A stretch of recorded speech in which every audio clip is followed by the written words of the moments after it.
الحمدللہ وحدہ والصلاة والسلام علی من لا نبی بعدہ اما بعد قال اللہ تبارک و تعالی فی کلامہ المجید والفرقان الحمید اعوذ باللہ من الشیطان الرجیم بسم اللہ الرحمن الرحیم ولا تقربوا الزنا انہ کان فاحشہ وساء سبیلا عن ابی ہریرہ رضی اللہ تعالی عنہ قال قال النبی صلی اللہ علیہ وسلم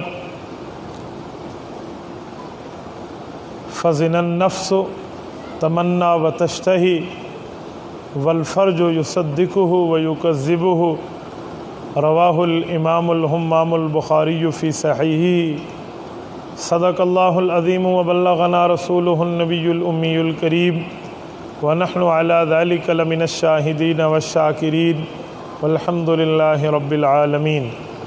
میرے معزز دوستو، آج 23 جون 2019 بروز اتوار ہے۔ آپ کی مرکزی جامع مسجد شاہ جہان ٹانک سٹی میں ماہانہ خانقاہی اجتماع کے حوالے سے میں چند باتیں آپ کی گوش گزار کرنا چاہوں گا۔ میرے دوستو، میں نے آپ کی خدمت میں سورت نمبر 18 سورت بنی اسرائیل اس کی آیت نمبر 31 تلاوت کی ہے، اور گلدستہ احادیث میں خاتم الانبیاء حضرت محمد مصطفیٰ صلی اللہ علیہ وسلم کا فرمان صحیح بخاری کتاب الاستئذان باب زنا الجوارح دون الفرج سے حضرت ابو ہریرہ رضی اللہ تعالیٰ عنہ کی روایت کو پڑھا ہے۔ دعا فرمائیں اللہ رب العزت مجھے اس آیت اور اس حدیث پاک کی روشنی میں حق اور سچ گفتگو کرنے کی توفیق عطا فرمائے۔ میرے دوستو، ممبر پہ بیٹھے ہوئے عالم دین کی ذمہ داری ہے کہ وہ معاشرے کی کمزوریوں پر بات کرے، کیونکہ معاشرہ یہ عشر سے نکلا ہے۔ عشر 10 کو کہتے ہیں۔ جہاں 10 بندے ہوں وہاں رہائش کی ترتیب ایک بندے سے علاوہ ہوتی ہے، وہاں رہائش کے مسائل ہوتے ہیں۔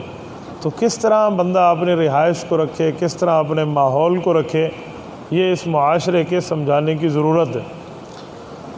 اگر ہر جگہ بندہ تعریف ہی تعریف کرے اور کمیوں کو بیان نہ کرے تو یاد رکھیں کبھی انسان نے آگے ترقی نہیں کرنی۔ ترقی وہ معاشرہ کرتا ہے جو اپنی تعریف کو چھوڑ کے اپنی کمیوں کے اوپر غور کرنا شروع کر دے، اور جو بندہ اپنی کمیوں پر غور کرنا شروع کرے گا یہ ایک نہ ایک دن کامل بن جائے گا۔ جو جماعت، جو گروہ اپنی کمیوں پر غور کرنا شروع کر دے کہ اس دفعہ ہمارے اندر یہ کمی رہی، اس پروگرام میں یہ کمی رہی، اس ماحول میں یہ کمی رہی، آئندہ نہیں ہوگی، تو پھر کبھی وہ بندے پیچھے نہیں ہٹ سکتے بلکہ ترقی کی راہ پہ چلیں گے۔ ہمارے یہاں ہر سال سالانہ امام اعظم ابو حنیفہ سیمینار ہوتا ہے، اللہ اسے قائم اور دائم رکھے اور اس کے فیض کو عام فرمائے۔ تو ہم ہر سال اس پروگرام کے بعد بیٹھتے ہیں کہ جو چیزیں اچھی ہیں اس کو چھوڑ دیں، جو ہمیں نہیں کرنی چاہیے تھی یا جو ہم کرنے چاہیے تھے اور ہم نہ کر سکے اس کو لکھ لیں۔ وہ 1 ہیں یا 100 ہیں، وہ ہم لکھ لیتے ہیں۔ جب ہم لکھ لیتے ہیں پھر اس رجسٹر کو بند کر دینا ہے، پھر یہ اگلے سال اس وقت کھلنا ہے جب ہم نے اس پروگرام کو سیلیبریٹ کیا ہے۔ اب کھولیں کون کون سی کمی رہ گئی تھی اس کو اب پورا کر لیں۔ تو میرے دوستو، معاشرہ ایسے ہی امن پذیر، ترقی پذیر رہتا ہے کہ جب اس میں کمیوں کو ختم کر دیا جائے۔ آج ہم رہتے ہیں دنیا میں، ہم سے پہلے بھی لوگ آئے، ہمارے بعد بھی دنیا جاری اور ساری رہے گی۔ ہمیں کیسے رہنا چاہیے، ہمیں کس طرز پہ معاملات رکھنے چاہیے؟ 2 باتیں ہیں۔ پہلی بات تو یہ ہے کہ جیسے چل سو چل رہا ہے، ہر بندے کا اپنا مزاج ہے، بندہ ویسے چلائے۔ دوسری بات ہے کہ اپنے مزاج کو، اپنے رہن سہن کو، اپنے طور و اطوار کو، اپنی تہذیب، تمدن، ثقافت کو، اپنے رواج کو، اپنے رسم کو شریعت کے مطابق کر لیں۔ جب شریعت کے مطابق کر لیں گے تو ہماری دنیا بھی بہتر رہے گی، ہماری آخرت بھی بہتر رہے گی۔ کل ڈیرہ اسماعیل خان سٹی میں ہمارا اسلامی تجارت سیمینار تھا۔ میں نے وہاں تقریباً پون گھنٹہ گفتگو میں یہ بات عرض کی ہے، میں نے کہا دیکھیں تجارت کو آپ لوگ تجارت سمجھتے ہیں، حالانکہ شریعت میں تجارت معاملات اور عبادات کا نام ہے۔ پھر اس پر میں نے پون گھنٹے کے دلائل پیش کیے تو ہمارے تجار حضرات بعد میں مجھ سے رابطے میں رہے، پھر کال پہ رابطے میں رہے کہ حضرت ہم سمجھتے تھے شٹر اٹھاؤ، چیزیں بیچو اور شٹر بند کرو اور گھر جاؤ، ہمیں سمجھ آئی ہے کہ واقعی تجارت کے اوپر فوائد کتنے ہیں۔ دکان میں بیٹھ کے بندہ اپنی قبر کو ٹھنڈا کر سکتا ہے، دکان میں بیٹھ کے بندہ اپنی آخرت کو درست کر سکتا ہے، اس پر بندہ توجہ نہیں کرتا۔ تو جو چند باتیں میں نے آج کی گفتگو میں آپ کی خدمت میں کرنی ہے وہ یہ ہے کہ ہمارا معاشرہ، ہمارا رہن سہن کیسے ٹھیک ہو جائے۔ میں نے اس کے لیے باقاعدہ عنوانات ترتیب دے کر لکھ کر آپ کی خدمت میں لایا ہوں، تاکہ بعض چیزیں ایسی ہوتی ہیں بندہ گفتگو میں کہنا چاہتا ہے تو کہہ نہیں سکتا، جب لکھے ہوئے پوائنٹ سامنے ہوں تو اس کا بہت زیادہ فائدہ ہے۔ نمبر 1 چیزیں یاد رہتی ہیں، نمبر 2 ٹائم کو دیکھ کر اس پر کتنی بات کریں کتنی بات نہ کریں اس کا فائدہ رہتا ہے۔ میں نے اسی لیے اس کے عنوانات آپ کی خدمت میں تحریر کیے ہیں۔ میرے دوستو، میں آپ کی خدمت میں جس عنوان کو پیش کر رہا ہوں وہ ہے زنا کے سد باب، قرآن اور احادیث کی روشنی میں۔ زنا جیسا گناہ جو ہے یہ ہمارے معاشرے میں کیسے رک سکتا ہے؟ جو زنا کا گناہ ہے یہ کیسے رک سکتا ہے؟ اس کی روک تھام کے اسباب کیا ہیں؟ ہمیں قرآن اور حدیث اس پر کیا بتاتا ہے؟ جب میں یہ زنا کا جملہ لفظ سے بولتا ہوں تو بعض بندے حیران ہوتے ہیں، دیکھو بہت بڑا لفظ ہے، بہت بڑا لفظ ہے، اس کو کیسے کلام کیا جا رہا ہے؟ اس کی وجہ کہ ہم لوگ سمجھتے ہیں زنا صرف شرمگاہ کا ہے، اس کے علاوہ کا زنا ہم نہیں سمجھتے۔ اور میں آپ کی خدمت میں آج قرآن کریم کی آیات اور احادیث نبویہ رکھوں گا کہ زنا آنکھ کا بھی ہوتا ہے، زنا کان کا بھی ہوتا ہے، زنا زبان سے بھی ہوتا ہے، زنا ہاتھ اور پاؤں سے بھی ہوتا ہے، زنا دل کی سوچ سے بھی ہوتا ہے۔ رسول اکرم صلی اللہ علیہ وسلم نے ان سب کو زنا کی قسموں میں گنا ہے۔ تو میرے دوستو، جو زنا اوریجنل زنا ہے جسے اصطلاحی زنا کہتے ہیں، اگر بندہ شادی شدہ ہے اور اس کام میں 4 گواہوں کی موجودگی پہ شریعت کے احکام پہ پکڑا گیا ہے تو اس کی سزا کیا ہے؟ اس کی سزا شریعت بتاتی ہے سنگسار۔ اسلامی قاضی، اسلامی حکومت پر واجب ہے وہ اسے سنگسار کر دے۔ سنگسار کیا ہے؟ سنگ کہتے ہیں پتھر کو، سار کہتے ہیں باری کو۔ باری باری ان کے اوپر پتھر مارو، اتنا پتھر مارو، اتنے مارو کہ یہ ہر پتھر پہ زخمی ہو، ہر پتھر پہ خون نکلے، ہر پتھر پہ چھینٹا نکلے، اور تمہارے اندر یہ نرمی بھی نہ آئے کہ تھوڑا زیادہ لگا ہے، آہستہ مارنا تھا۔ وَلَا تَأْخُذْكُمْ بِهِمَا رَأْفَةٌ، یہ نرمی بھی تمہارے اندر نہیں آنی چاہیے، کھینچ کے مارو، زور سے مارو، حتیٰ کہ وہ اپنے خون سے غسل کرتے ہوئے دنیا سے چلا جائے۔ یہ سزا، مجھے بتائیں یہ کتنی بڑی سزا ہے، کتنی بڑی سزا ہے۔ بھئی اس کی وجہ بعض اوقات عام لوگ کے ذہن میں آتا ہے یہ تو ناانصافی ہے، حالانکہ وَلَا يُظْلَمُونَ فَتِيلًا، اللہ کے ہاں تو رتی برابر بھی ظلم نہیں ہے۔ رب العزت تو انصاف پسند ہے، اگر رب بھی انصاف نہ کرے تو کون کرے گا؟ اللہ انصاف پسند نہ ہو تو دنیا میں کون انصاف پسند ہے؟ تو اتنی زیادہ شدت سے سزا مقرر کی گئی ہے۔ اس کی وجوہات میرے دوستو دنیا کا اصول ہے، معاشرت کے قواعد ہیں کہ جتنی بڑی سزا ہوتی ہے اس کی اتنی زیادہ پابندیاں ہوتی ہیں۔ جو ان پابندیوں کو توڑتا چلا جائے پھر اس کے لیے وہ سزا بہت بڑی ہوتی ہے۔ آپ کسی کو 1 تھپڑ مارو، سزا قتل نہیں ہے۔ آپ کسی کو 2 تھپڑ مارو، سزا قتل نہیں ہے، سزا اس کے حساب سے ہے۔ کوئی کسی کو ڈنڈا مار دے، اللہ نہ کرے اس کی ہڈی توڑ دے، سزا قتل نہیں ہے۔ جب آپ کسی کو ناحق قتل کریں گے، اسلامی حکومت آپ کو وہاں قتل کرے گی، تو اب یہ سزا قتل کیوں ہے؟ بہت سی پابندیاں اس نے توڑی ہیں، بہت زیادہ جرموں کی ایک پیک پر پہنچ گیا ہے، تو اس لیے سزا ہے۔ تو یہ جو شادی شدہ زانی کی یہ جو سزا ہے اتنا زیادہ کہ اس کو دنیا میں مار دیا جائے، اس کو رہنے کا حق نہیں ہے، تو میرے دوستو اس نے کون سی پابندیاں توڑی ہیں، کون سے معاملات اس نے توڑے ہیں، اس نے کیا کیا ہے؟ تو اگر ہم اس پر غور کر لیں، جو زنا کی طرف راغب ہونے والی چیزیں ہیں، گناہ کی طرف ترغیب دینے والی چیزیں ہیں، اسباب اور عیل، وجوہات اور ریزن ہیں، اگر اس پر غور کر لیں تو اس سے 100% بچا جا سکتا ہے، 100% رکا جا سکتا ہے۔ اس کی روک تھام معاشرے میں بہت آسانی سے کی جا سکتی ہے۔ میں آپ کی خدمت میں 2 4 5 باتیں آپ کی خدمت میں رکھتا ہوں۔ جب یہ گناہ ہوتا ہے تو اس سے جسم کے ہر روئیں کو، ہر مسام کو اور ہر خلیے کو اس سے لذت ملتی ہے، تو ہر خلیے پہ ایک پتھر لگے گا تاکہ اس کی سزا یہاں دنیا میں برابر ہو جائے۔ اس کی وجوہات، اگر شریعت نے ہمیں جو احکامات دیے ہیں ان احکامات کی ہم پابندی کرنے والے بن جائیں تو کبھی بھی ہمارے لیے نقصان نہیں ہے۔ سورۃ نمبر